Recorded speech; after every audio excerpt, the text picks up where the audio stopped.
మహాగణాధిపతయే నమః. ఓం గురుభ్యో నమః. ఓం శ్రీమాత్రే నమః. పరమేశ్వర స్వరూపమైనటువంటి జ్యోతిష, వాస్తు మరియు ఇతర అనేకమైనటువంటి శాస్త్రములను మనకు అందించినటువంటి మహర్షులకి నమస్కారం. హయగ్రీవ హయగ్రీవ హయగ్రీవేతి యో వదేత్ తస్య నిస్సరతే వాణీ జహ్నుకన్యా ప్రవాహవత్. అరుణాం కరుణాతరంగితాక్షీం ధృతపాశాంకుశపుష్పబాణచాపాం అనిమాదిభిరావృతాం మయూకైః అహమిత్యేవ విభావయే భవానీం. శ్రీమాత్రే నమః. ప్రేక్షకులకి ఆ లలితాంబిక అమ్మవారి యొక్క అనుగ్రహం పరిపూర్ణంగా కలగాలని మనస్ఫూర్తిగా కోరుకుంటూ మనం ఈరోజు చెప్పుకోబోయేటువంటి టాపిక్ ఏమిటి అని చెప్పి చూసుకున్నట్లయితే, శుక్రగ్రహము ప్రతి ఒక్కరికి కూడా ఒక్కొక్క గ్రహము ఒక్కొక్క ఫలితం ఇస్తుంది. శుక్రుడు ధనానికి, సుఖానికి, వివాహానికి, లగ్జరీగా ఉండేటువంటి విషయాలకి కారకుడు.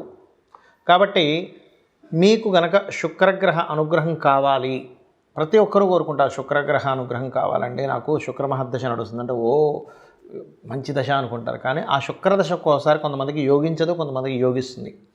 ఇప్పుడు ఆ శుక్రుడు యోగించాలంటే ఏం చేయాలి, ఏ దేవతారాధన ఎలా చేసుకోవాలి, అదేవిధంగా మీ లగ్నం నుంచి శుక్రుడు ఎన్నోధిపతి అవుతాడు, ఎన్నోధిపతి అయినందుకు ఎటువంటి ఫలితాలు ఇస్తాడు, అదేవిధంగా మీకు శుక్రుడు ఫలానా గ్రహంతో కలిసినప్పుడు ఎటువంటి ఫలితాలు వస్తాయి. శుక్రుడు సహజంగానే వివాహ, భార్యాకారకుడు, ధనకారకుడు అని చెప్పుకున్నాం. కాబట్టి దీనికి సంబంధించినటువంటి పూర్తి వివరణ మనం ఈ యొక్క వీడియోలో చూద్దాం. అయితే ఈ విషయాలు ఏవైతే ఉన్నాయో చెప్తుంది నేనైనప్పటికీ కూడా చెప్పేస్తుంది సాక్షాత్ లలిత అమ్మవారిగా భావిస్తూ ఒక్కొక్క లగ్నము, లగ్నం తెలియని వారి రాశి నుంచి మనం చూసుకుందాం. వృషభ లగ్నము, వృషభ రాశి. వృషభం వారికి ముఖ్యంగా ఉండేటువంటి టాలెంట్ ఏమిటంటే ఓపిక, ఎలా మాట్లాడితే బాగుంటుంది అనేటువంటి తత్వము. వీళ్ళని బాగా అంటే వీళ్ళు మాట్లాడే మాట బట్టి వీళ్ళకి ధనయోగం వస్తూ ఉంటుంది, గుర్తుపెట్టుకోండి. అయితే ఇక్కడ శుక్రుడు మీకు లగ్న షష్టమాధిపతి. లగ్న షష్టమాధిపతి అయినప్పుడు ఏమవుతుందంటే సర్వసాధారణంగా కాంపిటీషన్ రిలేటెడ్ సక్సెస్ ఉండడము, కాంపిటేటివ్గా ఉండడం అనేటువంటిది ఉంటుంది. అయితే ఈ షష్టమాధిపత్యం వచ్చినందుకు మీకు కనుక ధనాధిపతి బాగుంటే చిట్ ఫండ్స్లో బాగా రాణిస్తారు, గుర్తుపెట్టుకోండి. చిట్ ఫండ్స్ ఇట్లాంటి వాటిల్లో డైలీ రొటేషన్. కాకపోతే ఇక్కడ ఏంటంటే బుధుడు కూడా బాగుండాలి, ఇది గుర్తుపెట్టుకోండి. అయితే ఈ ఆరవ అధిపతి కనుక పాడైతే గుర్తుపెట్టుకోండి, షష్టమ స్థానం అనేటువంటిది రుణ, రోగ, శత్రుస్థానం. సో ఇక్కడ మీరు మీ పూర్వజన్మ కర్మ, శుక్రుడు గురువు ఇద్దరు కూడా రూల్ చేస్తూ ఉంటారు. కాబట్టి మీరు చాలా కీన్గా గురువుల ద్వారా ఇబ్బంది వస్తుంది అన్నప్పుడు కొంచెం వాళ్ళతో మాట్లాడేటప్పుడు కొంత జాగ్రత్తగా ఉండాలి. స్త్రీల ద్వారా ఇబ్బంది వస్తుందంటే మీకు శుక్రుడు ఆరవ అధిపతి అయి పూర్వజన్మ కర్మకారకుడై సహజంగా శుక్రుడు ఆ రూల్ అక్కడ మీకు రోల్ ప్లే చేస్తున్నాడు, ఇది బాగా అర్థం చేసుకోండి. అయితే శుక్రుడు కనుక బాగున్నాడు, మీకు ఎక్కడా ఇబ్బంది పడలేదు, ఏమీ అవ్వలేదు అంటే మీరు ఒకటే గుర్తుపెట్టుకోండి, అసలు మీ జీవితాంతం బాగుంటుంది. ఇంకా అంటే జీవితాంతం కూడా ఏ మహాదశ రానివ్వండి, ఏ అంతర్దశ రానివ్వండి, సంబంధం ఉండదు, వెళ్ళిపోతూ ఉంటుంది. ఏవో చిన్న చిన్న అప్ అండ్ డౌన్స్ వస్తుంటాయి కానీ సూపర్గా వెళ్ళిపోతుంది. కానీ ఇదే శుక్రుడు కనుక పాడయ్యాడు వృషభ లగ్నానికి, జీవితాంతం ఇబ్బంది పడుతూనే ఉంటారు. అప్పుడు ఏం చేయాలి, ఏం భయపడకండి, అప్పుడు ఏం చేయాలో కూడా చెప్తాను నేను మీకు. నిత్యము మీరు నిత్య జీవితంలో డైలీ లైఫ్లో ఒక అమ్మవారి ఆలయాలకు వెళ్ళడం ఒకటి గుర్తుపెట్టుకోండి, అంటే వెళ్ళడం చేయండి. డైలీ లైఫ్లో కనీసం ఒక్కసారైనా శుక్రవారం అయినా సరే గోశాలకు వెళ్ళడం అంటే అలవాటు చేసుకోండి. అంటే అమ్మవారి ఆలయాలకు నిత్యము వెళ్ళడము. ఒకవేళ మీకు దగ్గరలో ఆలయం లేదు, ఏ అమెరికా కంట్రీస్లోనే ఉన్నారు, కనీసం రోజు లక్ష్మీదేవి యొక్క అష్టోత్తరం చదువుకోండి. ఎందుకంటే మీకు లగ్న షష్టమాధిపతి అంటే మీ నిత్య జీవితాన్ని రూల్ చేసేటువంటిది శుక్ర గురువులకు వస్తుంది. ఇక్కడ ఏంటి మనం అర్థం చేసుకోవాల్సింది, ఎక్కువగా మీకు అంటే మిమ్మల్ని గైడ్ చేసే వాళ్ళే మిస్గైడ్ చేస్తున్నారు అన్నప్పుడు ఈ శుక్రుడు గురువుకి ఇచ్చాడు పూర్వజన్మ కర్మ స్థానాలని. లేదు స్త్రీల ద్వారా వస్తుంది ఇబ్బంది అంటే శుక్రుడే తీసుకుంటున్నాడు. అప్పుడు మీరు అమ్మవారి ఆరాధన, లేదండి నాకు గైడ్ చేసే వాళ్ళే మిస్గైడ్ చేస్తున్నారు అనుకున్నప్పుడు అప్పుడు దక్షిణామూర్తి యొక్క ఆరాధన చేయండి. అలా గనక చేసినట్లయితే మీకు శుక్రుడు యోగించడం ద్వారా ఇది ఎలా ఉంటుందంటే, ఒక్కోసారి చూడండి, నేను శుక్రుడు యోగించిన దాంట్లో చిన్న ఎగ్జాంపుల్ చెప్తాను. శుక్రుడు యోగిస్తే కొంతమంది చూడండి ఏదో ల్యాండ్ కొంత డబ్బులు ఇస్తారు, వాడు నేను కట్టలేదు, నన్ను ఎంతో కొంత తీసేసుకోండి అంటారు. అలా కలిసి వస్తూ ఉంటాయి. అంటే అప్పు ఇవ్వడం ద్వారా కలిసి వస్తుంది. అదే శుక్రుడు కనుక యోగించకపోతే అప్పుడు ఇవ్వడం ద్వారా పోతుంది. అంటే మీరు ఇక్కడ అర్థం చేసుకోవాల్సింది, యోగిస్తుందా యోగించట్లేదా అంటే సింపుల్గా మీరు అప్పులు ఇస్తే మీరు ఇబ్బంది పడుతున్నారా, అప్పులు ఇవ్వడం ద్వారా బాగుపడుతున్నారా, ఇది బాగా మీరు లైఫ్ని కనుక చూసుకున్నట్లయితే మీకు అర్థమైపోతుంది. ఈ రకంగా చేయండి అనే విధానం మీకు బాగుంటుంది. చాలామందికి శుక్ర సంబంధించినటువంటి మహాదశలు వచ్చినప్పుడు యోగించదు. ఎందుకు యోగించదో కూడా చెప్తా ఇప్పుడు నేను మీకు. శుక్రుడు గుర్తుపెట్టుకోండి, శుక్ర రాసుల్లో ఏదైనా పాపగ్రహాలు ఉన్నా, చాలా ఇన్డెప్త్ సంబంధించిన విషయం ఇది. శుక్ర రాసుల్లో పాపగ్రహాలు ఉన్నా, శుక్రుడిని పాపగ్రహాలతో కలిసిన శుక్రదశ యోగించదు. అప్పుడు మనం ఏం చేయాలి అంటే చాలా సింపుల్. ఏ గ్రహాల ద్వారా అయితే ఆ యొక్క రాసులు ప్రభావితమయ్యాయో ఆ గ్రహాలకు సంబంధించినటువంటి దానము లేదా దేవతారాధన చేసుకోవాలి. గుర్తుపెట్టుకోండి. ఇప్పుడు ఎలాగంటే ఇది ఎందుకు ఇలా పనిచేస్తుంది అంటే చిన్న ఎగ్జాంపుల్ చెప్తా చూడండి. మీకు ఒక అబ్బాయో అమ్మాయో ఉన్నారు, వాళ్ళని తీసుకెళ్ళి హాస్టల్లో వేశారు. హాస్టల్లో వేసి చదువుకునే సమయంలో హాస్టల్లో ఉండేటువంటి రూమ్మేట్స్ కనుక కరెక్ట్ పర్సన్స్ అనుకోండి, ఇంకా బాగా చదువుతాడు, అమ్మాయి కావచ్చు అబ్బాయి కావచ్చు. అదే హాస్టల్లో రూమ్మేట్స్ ఉన్నటువంటి వాళ్ళు కనుక ఈ అబ్బాయి యొక్క చదువుని కాన్సన్ట్రేషన్ పక్క తప్పించేలాగా ఉన్నారనుకోండి, అప్పుడు పరిస్థితి ఏంటి? ఈ అబ్బాయి చదువు మీద, అమ్మాయి కావచ్చు అబ్బాయి కావచ్చు, చదువు మీద కాన్సన్ట్రేషన్ పక్కకు పోతుంది. అలాగే గ్రహాలు ఎప్పుడు కూడా ఆ శుక్రరాశుల్లో ఉండేటువంటి గ్రహాలు ఏమిటో చెక్ చేసుకోవాలి, శుక్రుడితో ఉండేటువంటి గ్రహాలు ఏంటో చెక్ చేసుకోవాలి. దాన్నే PAC అంటారు, అంటే ప్లేస్మెంట్, ఆస్పెక్ట్ అండ్ కంజంక్షన్. ఇది చాలా ముఖ్యమైనటువంటిది. అలాగే శుక్రుడితో కొన్ని గ్రహాలు కలిసి ఉంటాయని మనం చెప్పుకున్నాం, దానివల్ల కూడా ఫలితాలు వస్తాయని చెప్పుకున్నాం.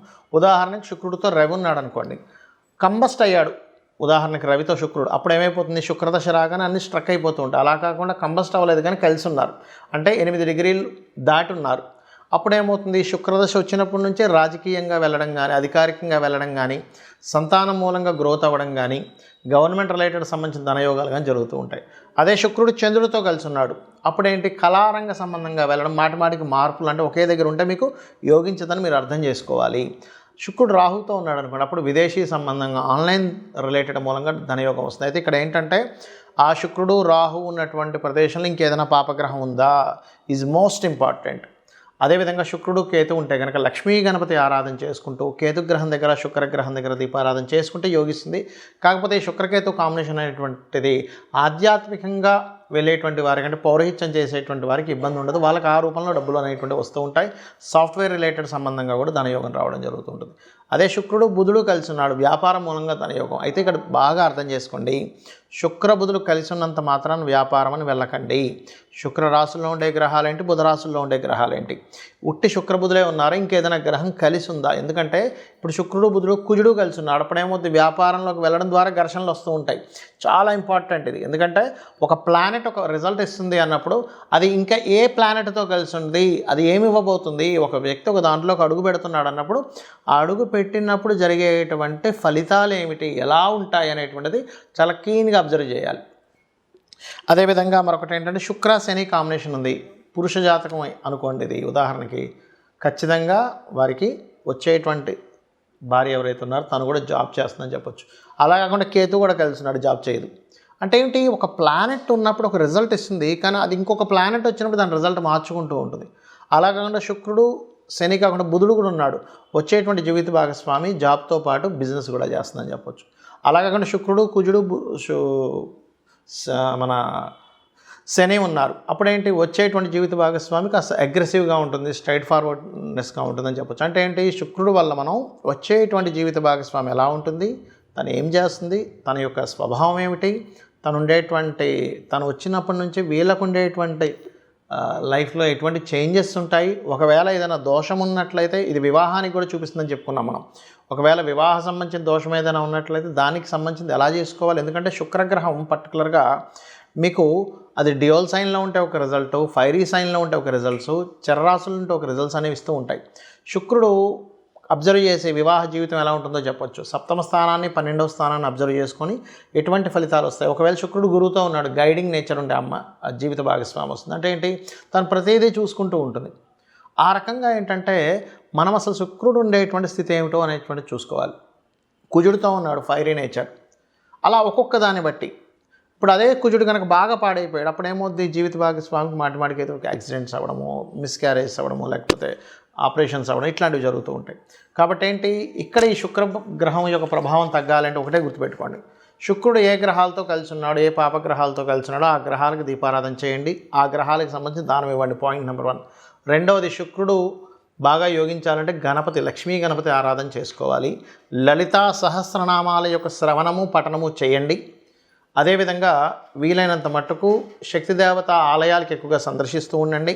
మరియు గోవుకి శుక్రవారం పూట చపాతీ అంటే నూనె వేయకుండా ఉండేటువంటి చపాతీ మీద చక్కగా తేనెను పూసి 3 చపాతీలు తీసుకుని దాన్ని చిన్న చిన్న ముక్కలుగా చేసి శుక్రుడికి సంబంధించినటువంటి శుక్రుడు అధిష్టాన దేవత అమ్మవారి నామాలు చదువుతూ లలితాహాస నామాలు కావచ్చు, ఓం లక్ష్మీదేవి అయిన నమః అనుకుంటూ గోవుకు తినిపించండి. దీనివల్ల ఏమవుతుందంటే శుక్రుడి యొక్క అనుగ్రహం కలిగిందనుకోండి, ధనము, చక్కగా సుఖాలు, భోగాలు, భార్య ద్వారా అనుకూలత, వివాహం ద్వారా అనుకూలత కలుగుతుంది. శుక్రుడు అనుకూలించినప్పుడు ఏం జరుగుతాయంటే స్త్రీల ద్వారానే గొడవలు, వివాహం ద్వారా గొడవలు, ధనం ఎవరికైనా ఇచ్చి గొడవలు, ఇవి జరుగుతూ ఉంటాయి. కాబట్టి వీటి నుంచి మీరు బయటపడాలి. ఎందుకంటే స్త్రీ శాపం కూడా శుక్రుడి ద్వారానే చూస్తాం మనం. ఇవి జరగాలంటే నిత్యము అమ్మవారి ఆరాధన చేయండి. శుక్రగ్రహం యోగిస్తుంది. తద్వారా మీ యొక్క జీవితంలో సుఖము, సంతోషము, ధనప్రాప్తి అన్నీ కూడా కలుగుతాయి. కలగాలని మనస్ఫూర్తి కోరుకుంటూ శ్రీమాత్రే నమః.